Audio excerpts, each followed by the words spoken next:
The year was 2157. Humans had spread to the stars but were still new compared to the ancient alien races. The USS Explorer floated in space near Centauri Prime, the home planet of the oldest alien empire in the known galaxy. The ship was Earth's best diplomatic vessel, carrying important people to a meeting that could change humanity's future forever. Commander Jack Nelson stood by a large window, looking at the alien planet below. He was tall, with short brown hair and clear blue eyes that had seen many battles. Jack had fought in the first contact wars when humans first met aliens who weren't friendly. Now his job was different but just as important: protect Ambassador Susan Wright and her young daughter Lily during this crucial mission. Jack wasn't just any security officer. He belonged to a special group of humans who had trained with the Centaurians themselves. He had learned their fighting styles, their customs, and their secret communication methods. Very few humans had this honor, and it had taken him 5 years to earn their trust. When Jack wore the blue armor of a Centaurian guard, he stood as a symbol of what humans and aliens could achieve together. "Uncle Jack. Uncle Jack." A small voice called from down the corridor. 8-year-old Lily Wright ran toward him, her light brown pigtails bouncing with each step. She wore a simple blue dress that matched her eyes that looked so much like her mother's. Jack smiled and knelt down. "What's the hurry, little star?" He used the nickname he had given her during their long journey to Centauri Prime. "Mom says we're going down to the planet tomorrow. Is it true? Will I get to see real aliens?" Lily's eyes were wide with excitement. "That's right," Jack said. "Tomorrow is the big day. Your mom will speak to the Galactic Concord about letting Earth join their alliance." Lily's face turned serious. "The Concord is like a big club for space people, right? And some of them don't want us to join." Jack nodded, impressed by how much the child understood. "That's pretty much it. Some alien races think humans are too young and wild to join. They've been traveling in space for thousands of years while we've only been doing it for less than 100. That's not fair," Lily said with a frown. "Everyone has to start somewhere." Jack laughed. "You sound just like your mother." He looked around to make sure they were alone, then whispered, "Want to practice our secret signals before the big meeting, Lily?" Nodded eagerly. During their 6-month journey, Jack had taught her simple hand gestures and signals that his Special Forces team used. He had changed them a bit, turning them into games to help pass the time on the long trip. Little did he know that these innocent lessons would soon prove to be much more important than he ever imagined. "Okay," Jack said, making a fist with his right hand and tapping 2 fingers against it. "What does this mean?" "That means friend nearby," Lily answered quickly. "Good. And this?" He made a different motion, drawing his hand across his chest. "That means danger, be careful," Lily said. She had learned the signals faster than many of Jack's adult trainees. They continued practicing for several minutes. Jack kept the gestures simple and fun, never teaching her the actual combat signals used by Earth forces. Those were just games for a child, or so he thought. Later that evening, Jack attended a security briefing with Ambassador Wright in her private quarters. Lily was supposed to be sleeping in her room next door, but the thin walls of the spaceship let sounds travel. Unknown to the adults, the little girl pressed her ear against the wall, listening carefully. "The situation is tense, Ambassador," said Captain Frank Miller, the ship's commander. "We've received reports that some factions strongly oppose Earth's membership." "Which groups?" Susan Wright asked. She was a tall woman with the same brown hair and blue eyes as her daughter. She had a calm, strong voice that commanded respect. "Mainly the Virexians," Jack added. "They're a silicon-based species that has been in the Concord for over 10,000 years. Their chief adjudicator, Zaxa Turl, will lead the questioning tomorrow." "And by her room," Lily mouthed the strange name. Zax Turl. She had never seen a Virexian before, but had heard they looked like walking crystals. "Should we be concerned about security?" the ambassador asked. "I'll be stationed with the Centaurian Royal Guards," Jack explained. "It's a position of honor they've granted me because of my exchange training. I'll be in their traditional armor, but I'll have full view of the proceedings." The ambassador nodded. "And what about Lily? I'm still not comfortable bringing her, but we couldn't arrange suitable care back on Earth for such a long mission." She'll be perfectly safe in the diplomatic section, Captain Miller assured her. Centauri Prime is probably safer than Earth. No violence has occurred in their high court for over 5 centuries. Jack leaned forward. I've also made arrangements with my Centaurian counterparts. They know she's under special protection. What Jack didn't say, but the ambassador understood, was that the Centaurians had taken a particular interest in Lily. Several of their elders had commented on her old soul and quick mind. In a species that lived for hundreds of years, they rarely saw such qualities in young humans. The meeting continued, but Lily had grown tired and crawled back into bed.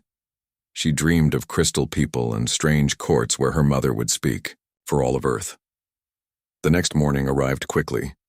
The USS Explorer moved into orbit around Centauri Prime, and special shuttles arrived to transport the diplomatic team to the surface.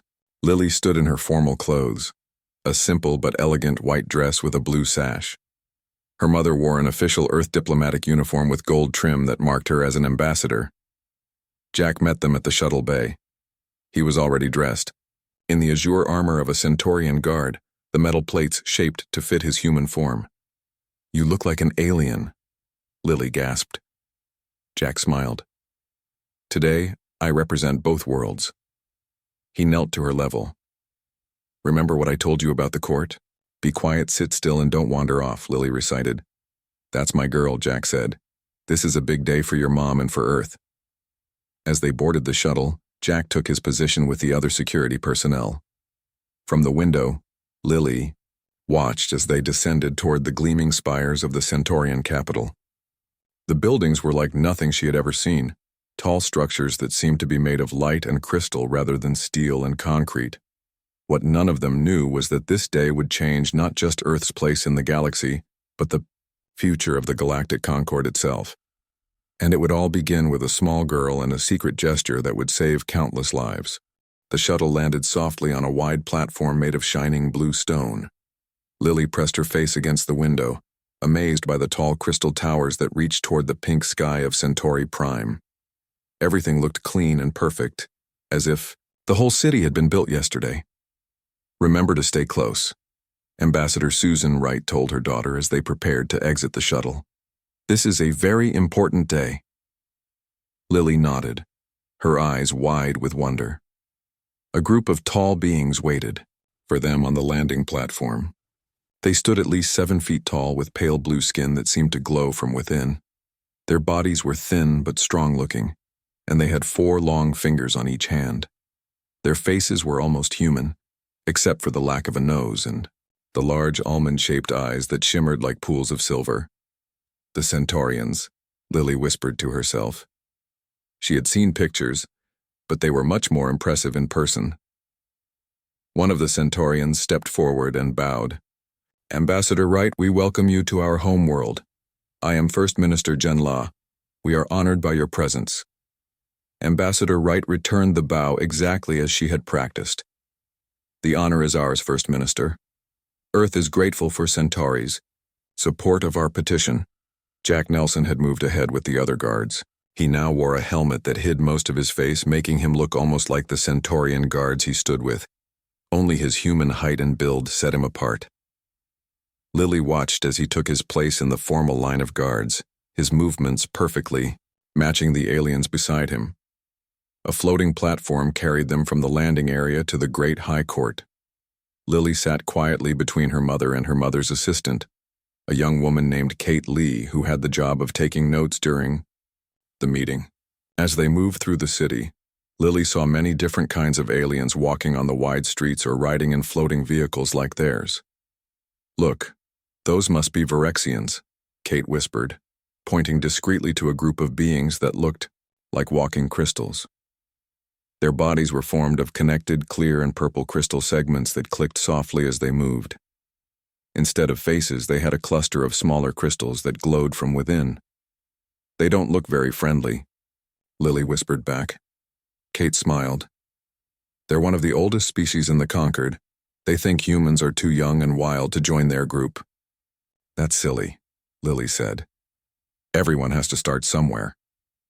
The floating platform stopped before a massive building that seemed to be made entirely of light. Beams of energy flowed upward, crossing and connecting in patterns that formed walls and towers, yet somehow it all looked solid and strong. The High Court of the Galactic Concord, First Minister Jinla announced. For 20,000 years, the peoples of the Concord have gathered here to seek justice and unity. They entered through tall doors that opened silently at their approach. Inside, the hall was even more impressive. The ceiling soared hundreds of feet above them, with light patterns flowing across it like rivers in the sky. Beings of many shapes and sizes filled rows of seats that circled a central speaking area. A Centaurian official guided them to the diplomatic section. The ambassador will be called to speak shortly, he explained. The child may remain here with your assistant. Susan knelt before her daughter. I have to go now. Stay with Kate and be very quiet. This is very important, Lily. Lily nodded solemnly. I'll be good, Mom. Good luck. She gave her mother a quick hug. As Ambassador Wright moved toward the central platform, Lily took her seat. From her position, she could see Jack standing with the other guards near the main judge's area. Even in the alien armor, she could tell which one was him from his slightly different stance. The session began with a sound like singing bells. A group of 7 beings entered from a side door and took seats on a raised platform. 6 were Centaurians in elaborate robes. The 7th was a large Virexian whose crystal body glowed with purple light. The High Court recognizes Chief Adjudicator Zax Tural, who will lead today's proceedings, announced a voice that seemed to come from everywhere at once. The large Virexian moved forward. When he spoke, his voice sounded like stones rolling together. We gather today to hear the petition of Earth to join the Galactic Concord. Ambassador Susan Wright will present the human case. Lily watched as her mother stood and walked to the center of the room. She looked small, surrounded by the much taller aliens, but she held herself with confidence. Honored members of the Concord, Susan began. Earth comes before you as a young but eager member of the galactic community. Though we have been traveling among the stars for less than a century, we believe we have much to offer and much to learn. For nearly an hour, Ambassador Wright spoke about Earth's achievements, the lessons humans had learned from their mistakes, and their desire to be part of the greater galactic civilization. Many of the aliens seemed interested, nodding or making gestures that Lily guessed meant approval. But Chief Adjudicator Zax Tural did not seem pleased. His crystal body turned darker shades of purple as the ambassador spoke. When she finished, he moved forward again. A fine speech, Ambassador, he said, his voice colder than before. But pretty words cannot hide the truth of human history. Your species has existed as a unified planetary government for barely a century. You've been spacefaring for less than 80 years. The youngest member species currently in the Concord had achieved interstellar travel for at least 500 years. Before consideration, we understand we are young, Susan replied calmly. But youth brings fresh perspectives and energy. Youth brings recklessness, Zaxus Tural countered. In your brief time among the stars, humans have already engaged in conflict with 3 separate species. Defensive actions only, Susan pointed out. The first contact wars were not of our making. The debate continued, growing more heated. Lily noticed that her mother remained calm, but she could tell by the way Susan held her hands that she was getting frustrated.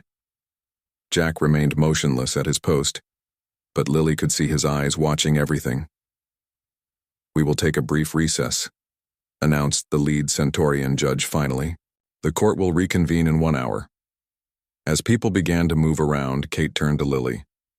I need to speak with your mother for a moment. Stay right here, okay? Lily nodded, but as soon as Kate walked away, her curiosity got the better of her. She slipped from her seat and moved toward a side corridor where she had seen the crystal judge Zax Tural go. Maybe if she could hear what he was saying to the other aliens, she could help her mother somehow. The corridor was dimly lit compared to the main chamber. Lily moved quietly, staying close to the wall. Ahead, she heard voices. Strange clicking sounds mixed with words she could understand. She peeked around a corner and saw Zax Tural speaking with 2 other crystal beings in a shadowed alcove. The humans must not gain Concord protection, Zax Tural was saying. The operation proceeds as planned. Their colony in the Tau Ceti system will serve as the necessary provocation, Lily felt her heart beat faster. Tau Ceti was where her best friend from school had moved with her family. It was Earth's biggest colony.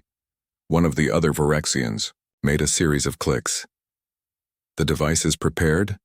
The Centaurians will be blamed. Without question, Zaxteral replied. By tomorrow, relations between humans and Centaurians will be destroyed forever. The humans will remain isolated, vulnerable, and available for our purposes. Lily stepped back, frightened by what she had heard. Her foot hit something that made a small sound, and one of the crystal aliens turned toward her. A crystal hand reached from the shadows. Lily ran. She had to find Uncle Jack or her mother. Something very bad was going to happen. Lily ran back toward the main chamber, her heart pounding in her chest. She had to find her mother or Uncle Jack and tell them what she had heard. The Vorexians were planning something terrible, and no one knew except her. She slipped through groups of tall aliens, trying not to be noticed. Many looked down at her with curious eyes. Human children were still rare in space, especially in important places like the High Court. Lily spotted her mother surrounded by a group of officials near the center platform. There was no way to reach her through all those important people. Then she saw Uncle Jack still at his post with the other guards. He stood straight and formal, but his eyes moved constantly, watching everything. Lily tried to catch his attention, but he was focused on scanning the room for threats. An announcement echoed through the hall. The court will reconvene in 5 minutes. All delegates, please return to your positions. Lily hurried back to her seat. Kate was already there, looking worried. Where were you? She whispered when Lily sat down. I told you to stay here. I needed to use the bathroom, Lily lied. She felt bad about not telling the truth, but what she had heard was too important to share with anyone except her mother or Uncle Jack. The court came back to session with another sound of ringing bells. The judges returned to their platform, with Chief Adjudicator Zaxteral taking the center position. Lily looked at him carefully. Something was different. The crystal parts of his body had changed slightly. Small, sharp points now stuck out from his main form. They weren't there before. Lily remembered something from the security briefing she had overheard through the wall. Uncle Jack had mentioned that Vorexians could change their body shape for different purposes. Some of those shapes were weapons. As Ambassador Wright returned to the speaking area, Lily noticed that Zaxteral was positioning himself differently than before. He moved to a spot where he had a clear line to her mother, with no one between them. The court will now hear final arguments regarding Earth's petition, announced the lead Centaurian judge. Lily felt scared. She needed to warn someone, but how? The court rules were very strict about not interrupting. If she shouted or ran to her mother, she might get in big trouble and no one would believe her anyway. She was just a kid.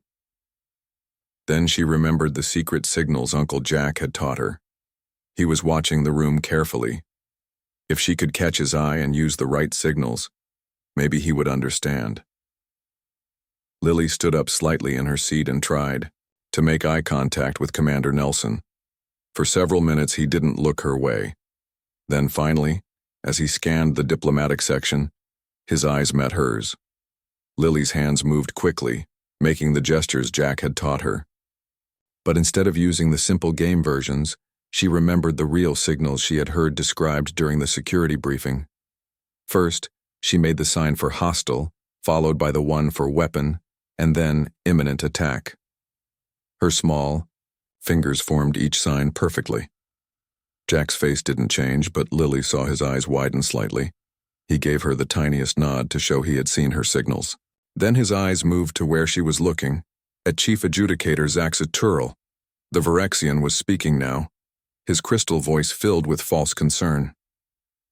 While we respect the human desire to join our community, we must consider the safety of all Concord members.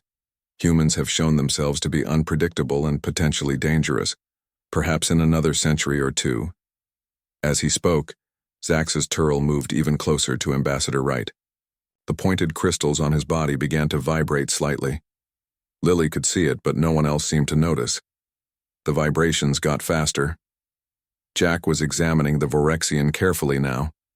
His training with the Centaurians had included information about all conquered species, including the Virexians' ability to weaponize their bodies. The small, vibrating crystal points were a sign of a sonic weapon preparing to fire. A weapon that could kill any water-based life form in the chamber without leaving a mark. The Virexians' plan was becoming clear to Jack. Kill the human ambassador and key Centaurians with a sonic pulse. The attack would look like a natural crystal discharge, something that happened rarely but could be explained as an accident. Relations between humans and Centaurians would be destroyed, and Earth's petition would be denied. Jack assessed his options quickly. Protocol required him to alert his Centaurian counterparts through their armor communication system and wait for instructions. But that would take precious time, and Zaxatural was nearly ready to attack. The crystal points were now vibrating so fast they were almost invisible. The judge was still speaking, his words now directly targeting Ambassador Wright. Perhaps humans simply lack the maturity to understand the complexities of galactic politics. Your limited lifespan gives you a rushed perspective that Ambassador Wright began to respond, but Jack could see she was moving into the perfect position for the Virexians' attack. Lily watched with growing fear as the crystal points on Zaxatural began to glow with a faint purple light. Jack made his decision. He activated his armor's communication system and sent a rapid emergency code to the Centaurian guard captain. Then, he stepped forward out of formation. This alone was a shocking breach of protocol that caused many in the chamber to turn toward him. Lily held her breath. Uncle Jack was moving toward the central platform, where her mother and Zaxatural stood, facing each other. The Virexian noticed the guard's approach, and the crystal points on his body vibrated even faster, preparing to release their deadly pulse before he could be stopped.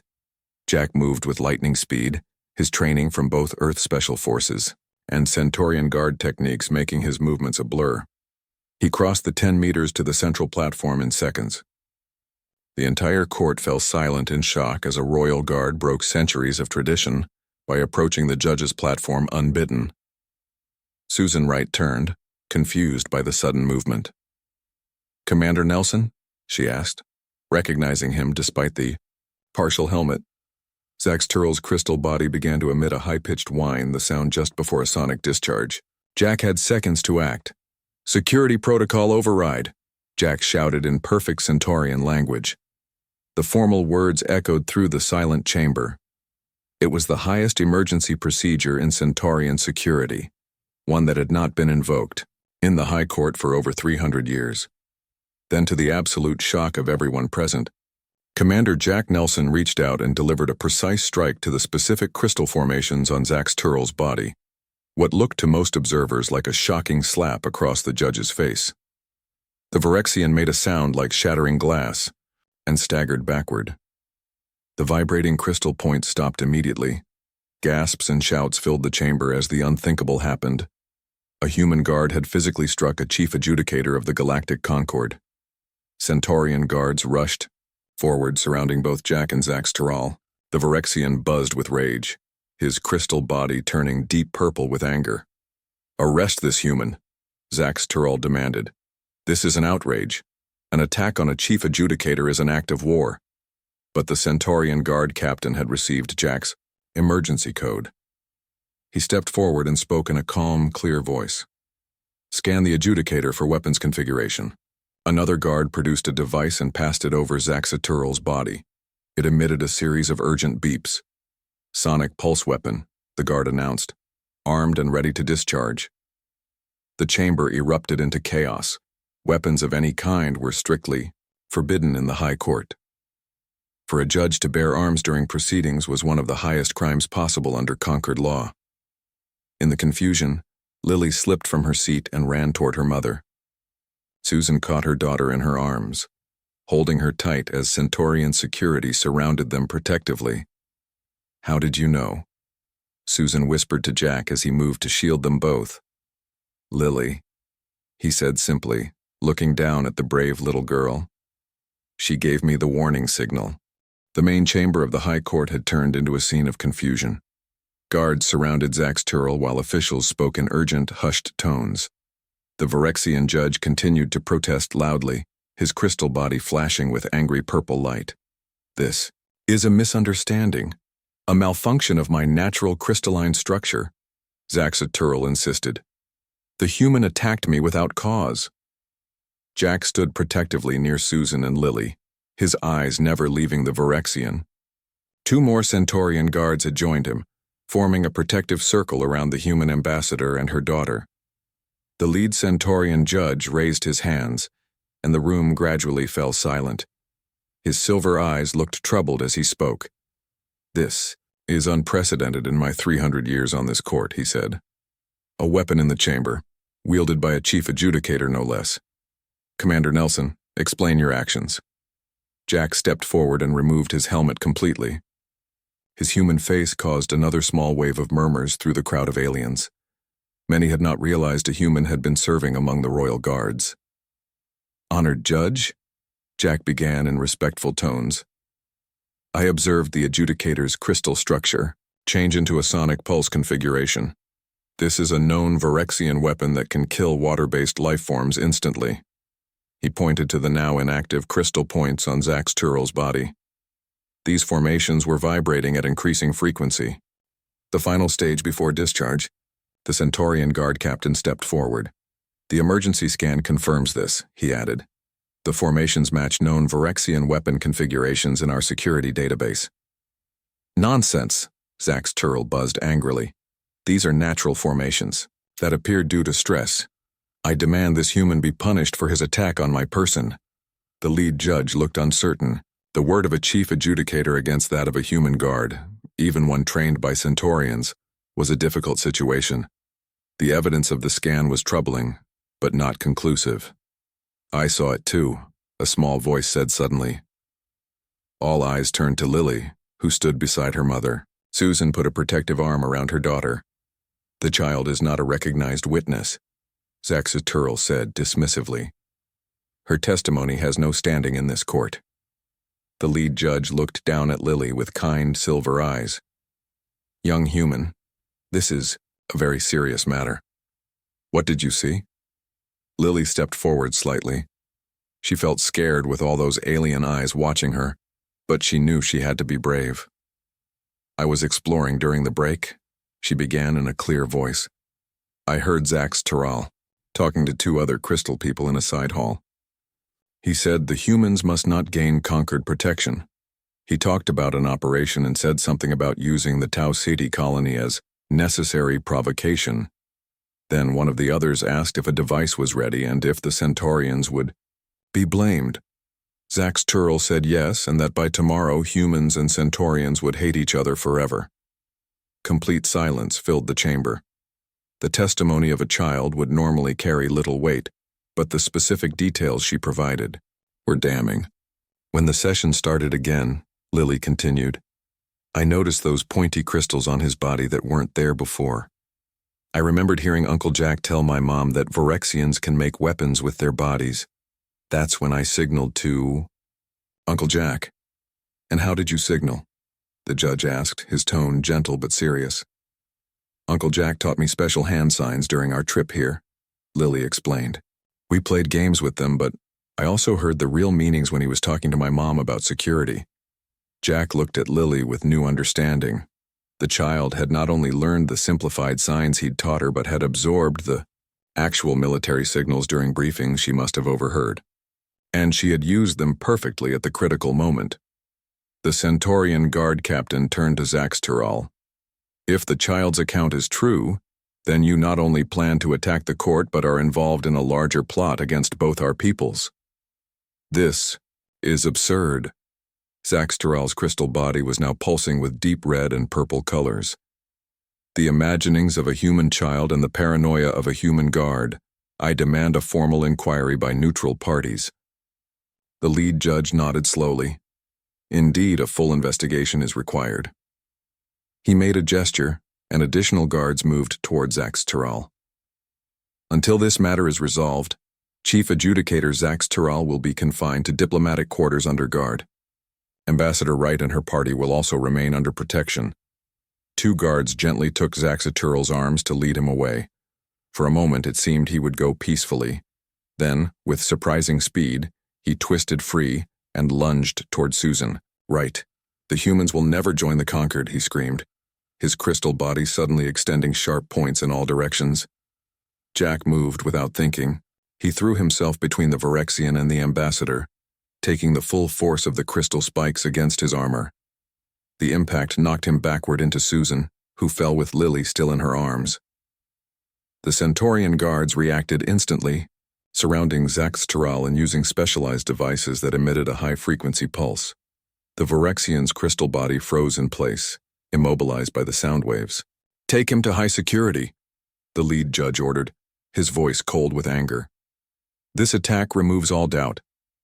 Guards carried the now rigid form of Zaxteral from the chamber, while others helped Jack and the ambassador to their feet. "Are you hurt?" Jack asked quickly, checking Susan and Lily for injuries. "We're fine," Susan assured him, though her face was pale with shock. "Your armor took the impact." Jack nodded and checked his armor where the crystal spikes had struck. Deep scratches marked the azure plates, but they had held. "The session is suspended," announced the lead judge. "Security protocols are now in effect throughout the governmental sector. Ambassador Wright, you and your daughter will be moved to secure quarters immediately." Susan nodded, still holding Lily close. "What about Commander Nelson?" "He will remain with you," the judge assured her. "His actions today have proven his worth beyond question."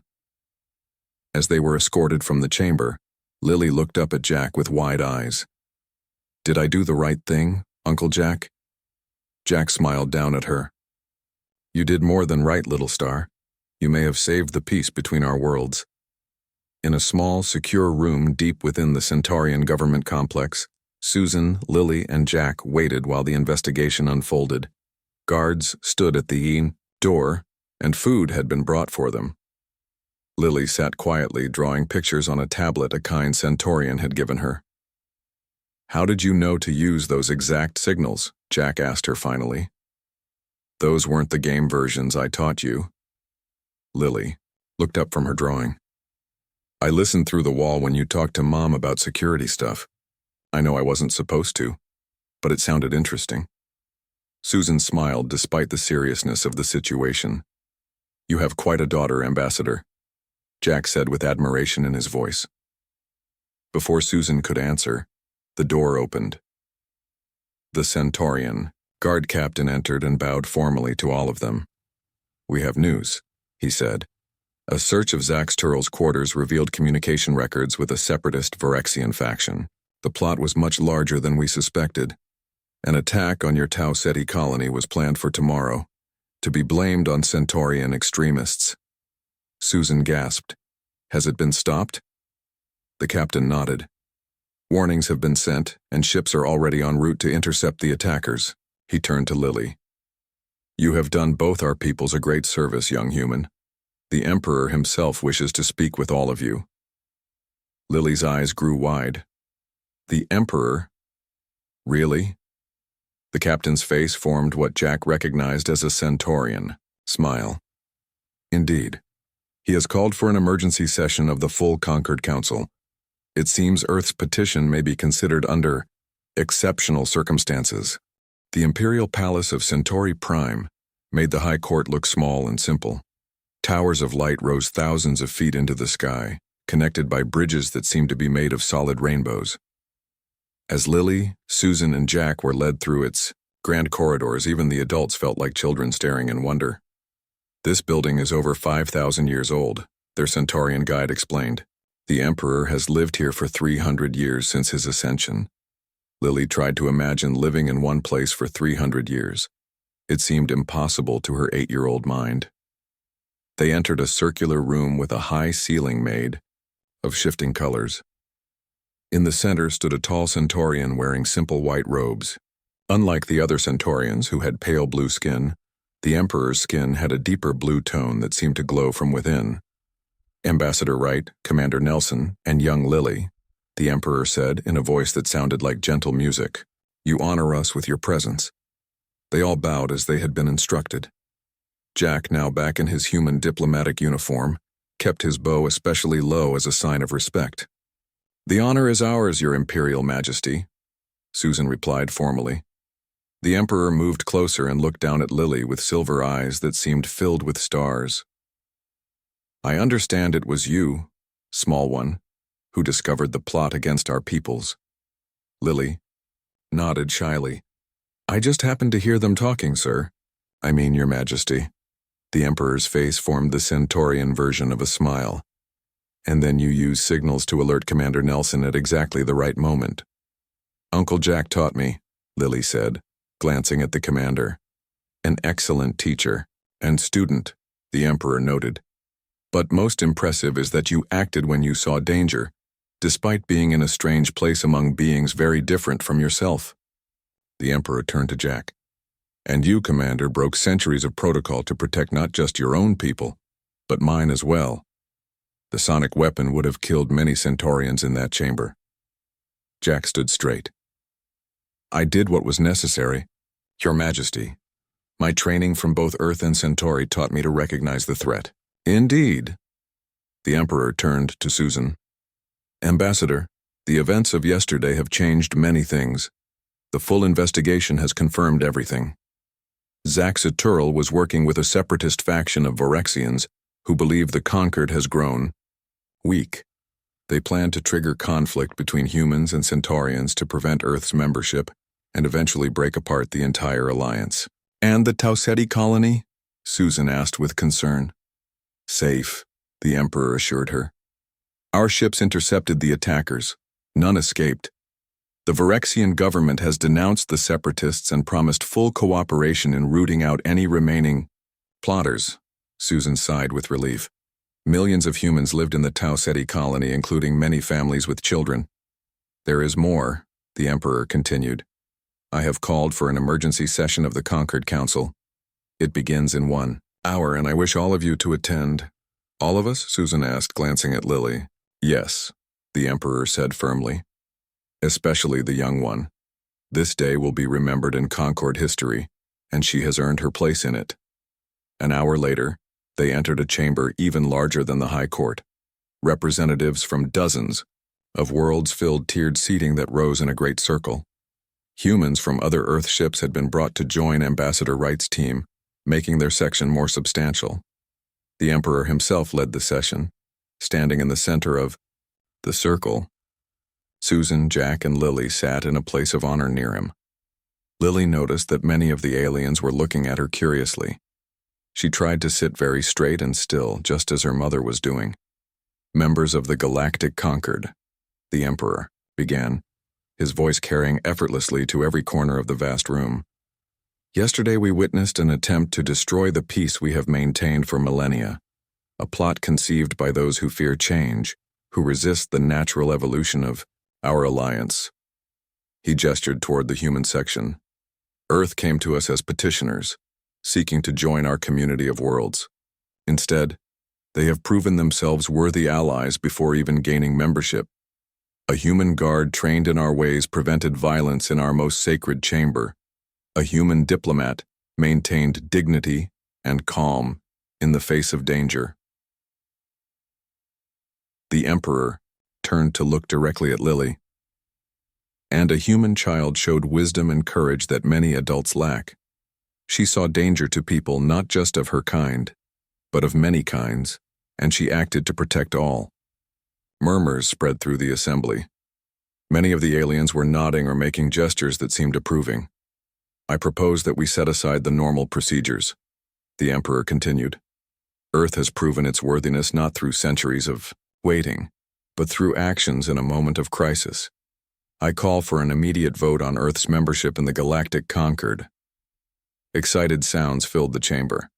This was not the normal way things were done in the Conquered, where procedures often took years or decades, but the Emperor's influence was enormous and the events of the previous day had shocked everyone.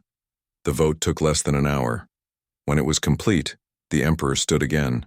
By an overwhelming majority, Earth is accepted as a full member of the Galactic Conquered, with all rights and responsibilities that entails. The human section erupted in cheers. Susan Wright stood, her face showing both joy and amazement. Jack remained formal, but couldn't hide his smile. Lily jumped up and down, unable to contain her excitement. When the celebration quieted, the Emperor raised his hand. "Ambassador Wright, please come forward with your security chief and your daughter." Susan took Lily's hand, and with Jack beside them, they approached the Emperor. "As my first act recognizing Earth's membership, I wish to offer 3 honors," the Emperor announced. "Ambassador Wright, you are confirmed as Earth's permanent representative to the Concord." Susan bowed deeply. "I am honored to serve, Your Majesty." "Commander Nelson," the Emperor continued, "you are invited to establish a permanent exchange program between Earth's security forces and the Centaurian Royal Guards. Your actions have proven the value of such cooperation." Jack bowed. "It would be my highest honor, Your Majesty." Finally, the Emperor looked down at Lily. "Young one, you have shown qualities rare in one so young. It is the tradition of the Concord to recognize special wisdom when we find it." He placed a gentle blue hand on Lily's head. "Lily Wright of Earth, I name you a friend of the Concord. This title grants you the right to speak in any Concord chamber, a privilege few adults ever earn." A small pendant shaped like a star appeared in the Emperor's other hand. He placed it around Lily's neck. It glowed with a soft blue light. "Thank you," Lily said, touching the pendant with wonder. "I just did what seemed right." "That," said the Emperor, "is the beginning of all wisdom." As they left the chamber, surrounded by congratulations from beings of many worlds, Jack leaned down to Lily. "You know, little star, when I taught you those signals, I never imagined they would help save 2 civilizations." Lily smiled up at him. "Maybe that's why they worked so well. Nobody expected a little girl to know important secrets." Jack laughed. "That's a lesson even the oldest species in the galaxy needed to learn. Sometimes the newest and youngest have the most to offer." As they walked toward the bright future that awaited Earth and the galactic Concord, Lily kept her hand in her mother's and her new pendant close to her heart. She didn't understand all that had happened or what it meant for humanity, but she knew one thing for certain: being small didn't mean you couldn't make a big difference.